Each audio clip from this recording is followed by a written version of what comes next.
It's guess what? Take Home Tuesday time here at Hen and Chick Studio in Conrad, Iowa.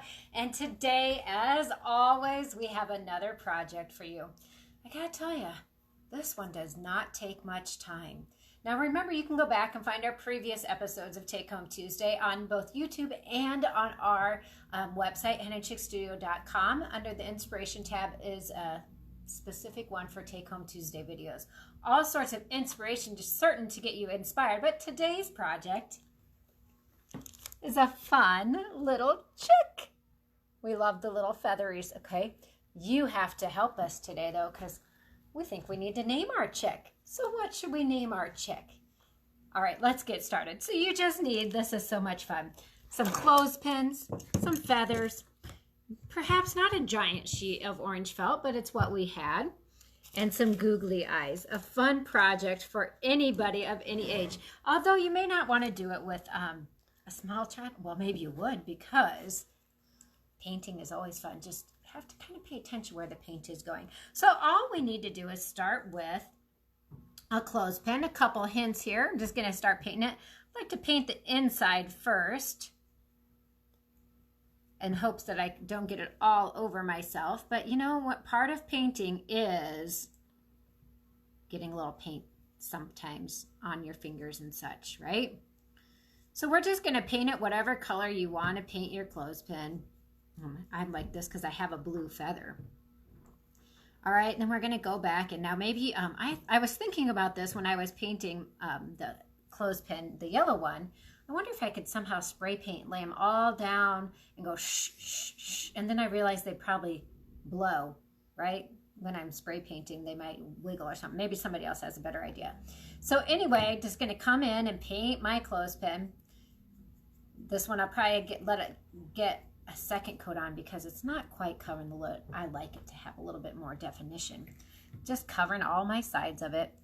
Of course, for my last little tips here, I gotta set it down and, you know, come back and touch it up later. Okay, so we got the paint of the clothespin started. Of course, you could just leave it at that and paint a whole bunch of fun colors.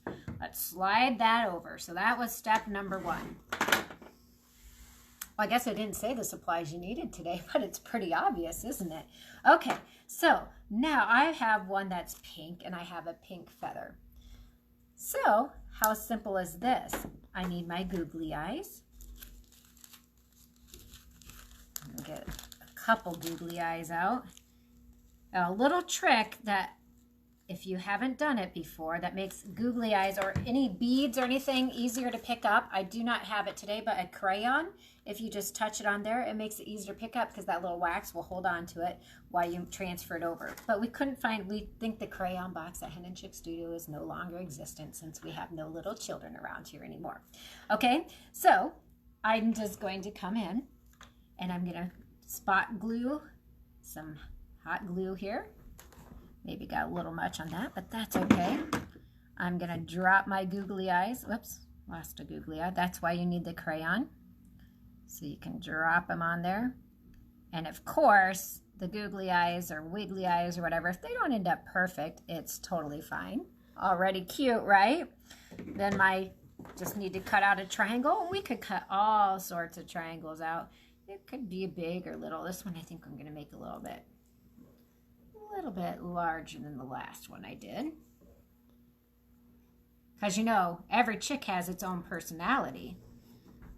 Yeah, maybe you could use orange fabric.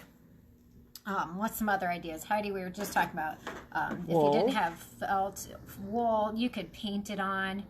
You could actually probably use a piece of fabric, just a piece of cotton fabric. And you know, I actually had another idea that I thought would be really cute. So this chick is going to be a little bit, maybe this chick has a little bit bigger beak. I'm going to turn it up just a little bit. And then I'm going to come back in. I want her to have a little bit bigger feather, but I don't want it too big. So I'm actually going to kind of trim this feather off just a little bit so I can double layer her feather on the back. Because, you know, everybody needs a nice plumage on their feathers. But I did have the idea, and I didn't get it done with this one, but wouldn't it be fun to put a little bow? So like if you were making it for, say, Easter coming up, or you're making little job markers for your kids at home, you know, when they're done, they could put it or sign their names. If it was a girl, you could take a little piece of fabric and put a little bow on it or something fun like that.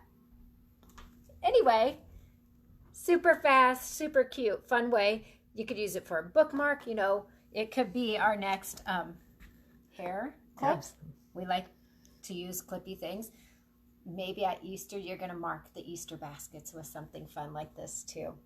Just a fun, quick project. Make people smile.